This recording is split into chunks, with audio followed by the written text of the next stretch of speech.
When you decide to make that transition from creating content for amazing brands, prestige brands, and you're making the switch to being like, I'm going to be a founder, I'm going to create Summer Fridays.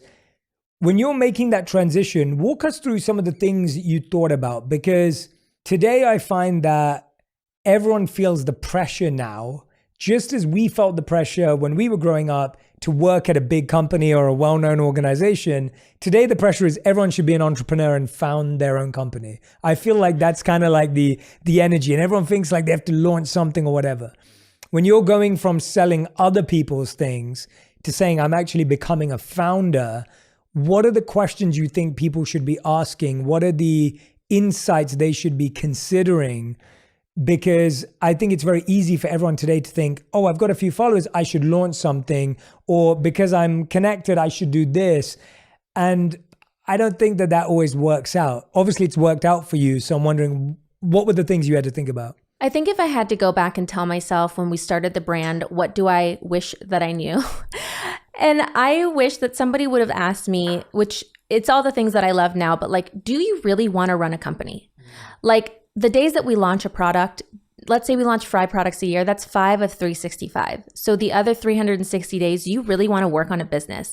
Do you really want to work on a company? Do you want to be a manager of people? Do you want to run the finances and operations? Like, it's all of those not fun things that you do every day. And so I would just ask yourself before starting a business, like, do I really want a business because I love running a company? Or do I just want to say I have my own company? And that's fine if you don't love some of the other stuff. And so Lauren, who's my co-founder of Summer Fridays, we have no ego in saying there's things we either don't want to do or we don't know how to do. And once we grew a little bit after our first couple of years, we were able to hire for the things that we didn't know how to do, because we really wanted to bring the best people in to run the business who we felt like could get us to the next level. I think it's difficult when you're starting a business because running a company is actually just so difficult, the day in, day out of like production of the company, of the items, like selling the things, getting them online. Those things are not the sexy, fun parts of the job. And you have to really want to do that, because at the very beginning, you have very small teams. It's basically yourself, maybe a couple other people.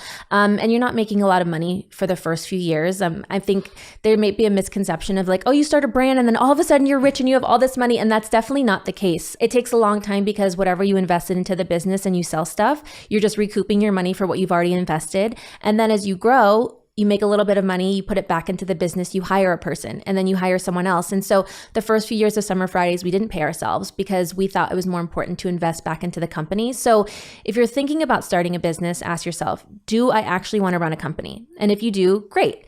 If you don't, then maybe say like, what am I good at? Like, what am I passionate about? What do I love so much? Why do I maybe want to start a company? Is it because you love the creative? There's so many creative jobs. You could be a creative director. You could work at an ad agency. You could consult for brands. If you love creating product, maybe you help someone with product development.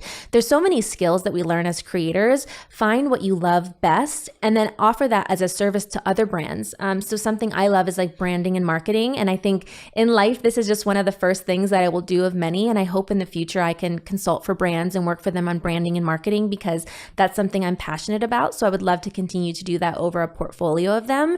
And I know like the actual starting of the business is difficult. So I don't know how many more times I could do that part of it. Now that we're here, I'm so grateful. But I just wish I would have known going into it how hard the actual starting of the business and running of the business day to day is. Yeah, I think it's just a great way to look at it, because often you end up starting something, you put a lot into it, and then you realize it's not what you wanted. Like, you didn't want your 90% of your life to be operations, strategy, management, HR. And people don't realize that often when we see entrepreneurs living their greatest life, we look at it and we go, oh, they just do what they love all day. And it's not true, right? Me included, there are so many things I have to do, and there are so many things I want to do. And I've accepted that that's how my life is split up.